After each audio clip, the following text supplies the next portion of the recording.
Hello everyone, আমি তো নিয়ে এলাম তোমাদের সামনে আবারও একটা নিউ ব্লগ। তো চলো পুরো ভিডিওটা স্কিপ না করে প্রথম থেকে শেষ পর্যন্ত দেখো, আশা করি তোমাদের ভালো লাগবে। তো দেখো আজকে লাঞ্চ মেনুতে কী হয়েছে সেটাই আজকে তোমাদের সাথে শেয়ার করব। তো প্রথম থেকেই দেখাচ্ছি, দেখো আজকে হবে পুঁই ডাঁটা দিয়ে কুমড়ো। তো আজকে কুমড়ো পুঁই হবে। আর এটা কী শাক বলুন দেখি?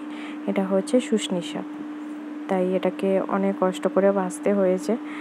এখানে অনেকগুলো শুশনির খাঁচি ছিল, ডাঁটা ছিল। তো ডাঁটাগুলোকে বাদ দিয়ে ভালো করে পাতাগুলোকে নেওয়া হয়েছে। তো সব কিছুটাই সবজি কেটে এখানে ভালো করে ধুয়ে নিয়েছি। আর এই যে মাছ বের করে রেখেছি, এটা নুন হলুদ মাখানো নেই এখনও, ধুয়ে ভালো করে ফ্রেশ করে নুন হলুদ মাখিয়ে নেব। তারপরে দেখো এখানে আম বের করে রেখেছি, সবকটাই পাকা আম। এগুলো আজকে কাটা হবে, ভাতের পাতে খাওয়া হবে। তাই আগে থেকে বের করে রেখে দিয়েছি। এখানে কাটবো, খোসা ছাড়িয়ে কাটবো আজকে আম।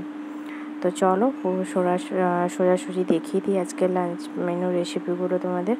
তো দেখো কলমি শাকের ভাজাও, কলমি শাক বলছি, শুশনি শাকের ভাজাও হয়ে গেছে। এখানে লঙ্কা আর পেঁয়াজ কুচি দিয়ে ভাজা হয়েছে, লঙ্কা ফোড়ন দিয়ে। তো কড়াইতেই আছে, গরম গরম খাওয়া হবে। আর এটা খুব মিষ্টি একটা শাক, খেতেও খুব ভালো লাগে। আর সকালে একটু আলু ভাজা হয়েছিল, আজকে আমরা আলু ভাজা দিয়ে মুড়ি খেয়েছি, তাই জন্য একটু বেশি হয়েছে, রাখা আছে, ওটা ভাতের পাতে খাওয়া হয়ে যাবে।